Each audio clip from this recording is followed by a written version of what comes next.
अगर आप हमारे चैनल पर नए आए हैं तो हमारे चैनल को सब्सक्राइब करना ना भूलें। आपका धन्यवाद।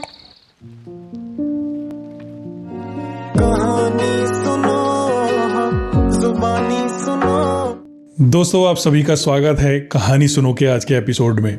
आज मैं आपके सामने हाजिर हूँ विक्रमादित्य और बैताल की एक और कहानी के साथ।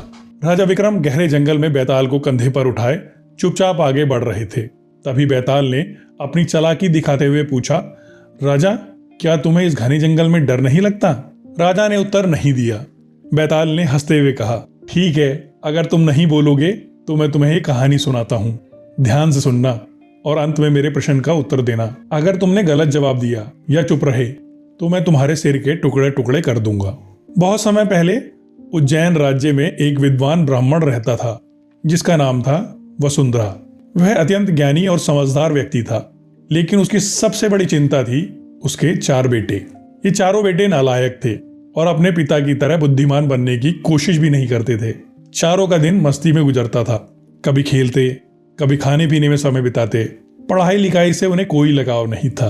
वसुंधरा को यह सोचकर चिंता होती थी कि उसके बाद उनका जीवन कैसे चलेगा। वह हमेशा सोचता रहता था कि उसके बेटों का भविष्य सुरक्षित कैसे हो। एक दिन उसने चारों को अपने पास बुलाया और कहा, तुम्हारी लापरवाही और आलस्य मुझे बहुत परेशान करते हैं। मैं चाहता हूं कि तुम लोग अपनी जिंदगी में कुछ सीखो। अगर तुमने अभी ज्ञान नहीं अर्जित किया तो बाद में पछताने के अलावा कुछ हाथ नहीं लगेगा। चारों बेटों ने पहली बार अपने पिता की चिंता को गंभीरता से लिया। उन्होंने तय किया कि वे अब अपनी गलतियों को सुधारेंगे। वसुंधरा ने कहा, मैं तुम्हें अपने एक मित्र के पास भेजूंगा। वह जादू की विद्या में माहिर है। उससे यह विद्या सीखकर तुम अपने जीवन को सफल बना सकते हो। फिर वसुंधरा ने अपने मित्र के नाम एक पत्र लिखा। उसमें उसने लिखा, मेरे दोस्त, मैं अपने चारों बेटों को तुम्हारे पास भेज रहा हूँ। मैं चाहता हूँ कि तुम इन्हें जादू की कला सिखाओ ताकि मेरे ना रहने पर ये अपने जीवन को संभाल सकें। अपने बेटों को आशीर्वाद देकर वसुंधरा ने उन्हें विदा किया। चारों भाई जादू की विद्या सीखने के लिए निकल पड़े। कई वर्षों तक उन्होंने कठिन परिश्रम और लगन से विद्या सीखी। जब उनकी शिक्षा पूरी हो गई तो वे खुशी खुशी अपने घर लौटने लगे। लेकिन रास्ते में उन्हें घना जंगल मिला। उस जंगल में चलते हुए उन्हें पेड़ के नीचे शेर का कंकाल मिला। हड्डियों का ढांचा देखकर उनमें से सबसे बड़े भाई ने कहा, यह सही मौका है हमारी विद्या की परीक्षा लेने का। चारों ने अपनी अपनी विद्या का प्रदर्शन करने का निर्णय लिया। सबसे बड़े भाई ने कंकाल को इकट्ठा किया और शेर का पूरा ढांचा खड़ा कर दिया। दूसरे भाई ने उस ढांचे पर मांस चढ़ा दिया। तीसरे भाई ने मांस पर चमड़ी चढ़ाकर उसे जीवित शेर जैसा बना दिया। अब वह शेर गहरी नींद में सो रहा था। तभी चौथे भाई ने कहा, अब मैं तुम सबको अपनी विद्या का कमाल दिखाता हूँ। उसने कुछ मंत्र पढ़े और शेर के शरीर में प्राण डाल दिए। शेर जैसे ही जीवित हुआ वह जोर से दहाड़ा। शेर भूखा था और उसने तुरंत चारों भाइयों पर हमला कर दिया। चारों को मारकर वह उन्हें खा गया। यह कहानी सुनाकर बैताल ने राजा विक्रमादित्य से पूछा, राजा, बताओ उन चारों भाइयों में सबसे बड़ा मूर्ख कौन था? अगर तुमने सही उत्तर नहीं दिया तो मैं तुम्हारे सिर के टुकड़े टुकड़े कर दूंगा।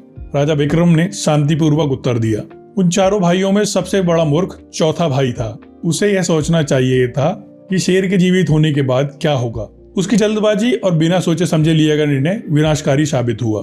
बैताल राजा के उत्तर से संतुष्ट हुआ और बोला, तुमने सही उत्तर दिया, लेकिन अब मैं वापस चला।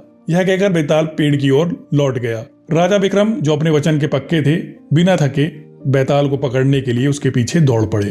तो दोस्तों, इस कहानी से हमें यह सीख मिलती है, जल्दबाजी में लिए गए निर्णय और बिना सोचे समझे किए गए कार्यों का परिणाम अक्सर दुखद होता है। सोच समझकर कदम उठाना ही सच्ची समझदारी है। तो दोस्तों, इसी तरीके की दिलचस्प कहानियां सुनने के लिए हमारे चैनल को जरूर सब्सक्राइब करें।